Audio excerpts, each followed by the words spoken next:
Harvey Mois sama Sandra Dewi masih ada di situ. Apakah dengan ramainya kasus ini akan dipercepat mungkin Ya, penataannya gitu? ya itu masuk di dalam proses penataan ya. Proses penataan itu kan ada banyak hal. Yang pertama kita cleansing data dulu. Yang kita lakukan pertama cleansing data. Ada yang salah segmen, ada yang duplikasi, yang kayak gitu-gitu. Yang misalkan pekerja nih, kalau pekerja kan harusnya dibayarin sama pemberi kerjanya. Oh kok masuk PBI Pemda, itu kita bersihin.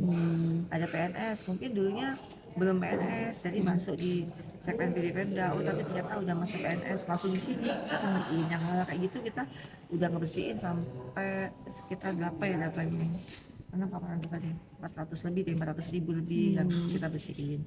Dan nanti juga akan sampai ke tahap yang seperti itu. Termasuk rencana untuk memperbaiki, merevisi Pergub itu juga bagian dari proses penataan gitu. Jadi panjang, nanti akan sampai juga ke sana untuk masyarakat yang kelompok-kelompok yang mampu membayar secara mandiri, maka kita akan dorong untuk beralih segmen ke mandiri. Sebetulnya beberapa waktu yang lalu Dinas Kesehatan kan juga pernah melakukan kampanye mandiri, itu keren ya. Itu sebenarnya juga bagian dari proses penataan. Mungkin nanti kampanye itu yang akan kita masifkan kembali. Tapi kalau yang soal dia masih terdata itu, meskipun dia sebenarnya mampu bayar mandiri gitu ya Bu, atau memang prosesnya lama gitu, misalnya kayak ini tren dari kantor sih Bu, maksudnya kayak ini kan dari 2020 kan udah 2024 gitu, tapi masih ada namanya tercantum di situ gitu. Apa yang memang prosesnya lama gitu atau kayak Iya, jadi mungkin yang perlu dipahami lebih dahulu adalah Pemprov itu concern terhadap pencapaian UHC. UHC itu Universal Health Coverage ya. Jadi prinsipnya memang supaya BPJS itu bisa berjalan dengan baik, memang harus didukung oleh semua orang. Harus dari cakupannya itu semesta gitu. Jadi ada gotong royong di situ. Orang-orang yang tidak sakit, yang sehat mensubsidi yang sakit.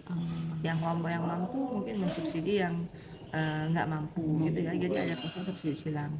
Karena kalau yang bayar yang bayar kepesertaan hanya sebagian orang saja, maka nggak akan bisa berjalan dengan baik gitu. Makanya kenapa yang mampu pun bisa masuk ke PBI awalnya itu ya Bu ya. Karena kan konsepnya dulu di awal tahun itu adalah komitmen, ini sebenarnya programnya pemerintah pusat ya, ada percepatan untuk UHC.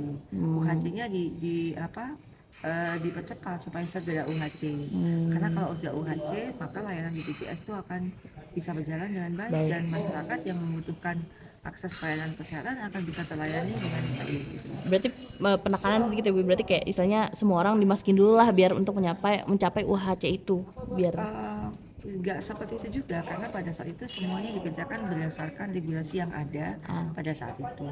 Jadi pada saat itu kita punya Pergub 169, lalu punya Pergub 46. Nah, sesudah sekarang UHC ada berjalan, kita mulai menata kembali gitu supaya lebih rapi lagi. Karena itu kan kemudian nanti akan ada rencana, ini sudah berproses untuk revisi Pergub, cleansing data dan lain-lain. ada targetnya kapan selesai nggak sih Bu untuk penataan ini Bu kayak? Iya, secepatnya. Jatuhnya ya. Kan percepatan UHC itu ada syaratnya. Jadi kalau pada suatu saat dia tidak bersedia sakit, tidak bersedia dirawat di kelas 3, ya dia akan putus gitu. Atau kalau ada di pergubnya ditulis juga kepesertaannya akan putus pada saat dia tidak memenuhi kriteria itu gitu. Tapi semangatnya pada saat itu memang kita melakukan percepatan supaya segera UHC, dan itu adalah salah satu komitmen dari Pemprov DKI sebenarnya untuk menjaga supaya semua masyarakat itu punya akses terhadap layanan kesehatan. Punya akses itu artinya dia bisa mengakses dan tidak memikirkan pembiayaan gitu. Tapi pendaftaran sih, misalkan saya Sandra Dewi, dia daftar BPJS itu dia daftar sendiri atau gimana gitu Bu? Karena kan nggak mungkin dia mendaftar sendiri maksudnya gitu. Ya nanti dijelasin ya. Pokoknya biasanya seperti itu. Tapi dengan udah menuai polemik kayak gini Bu, udah bakal udah langsung dicabut gitu nggak Bu? Misalkan ini kan udah mulai polemik nih, jadi rame nih Bu, dia jadi kayak dicabut gitu Bu? Prinsipnya kita dalam tahapan penataan ya. Tentunya penataan sesuai regulasi. Oke siap, makasih ya Bu ya.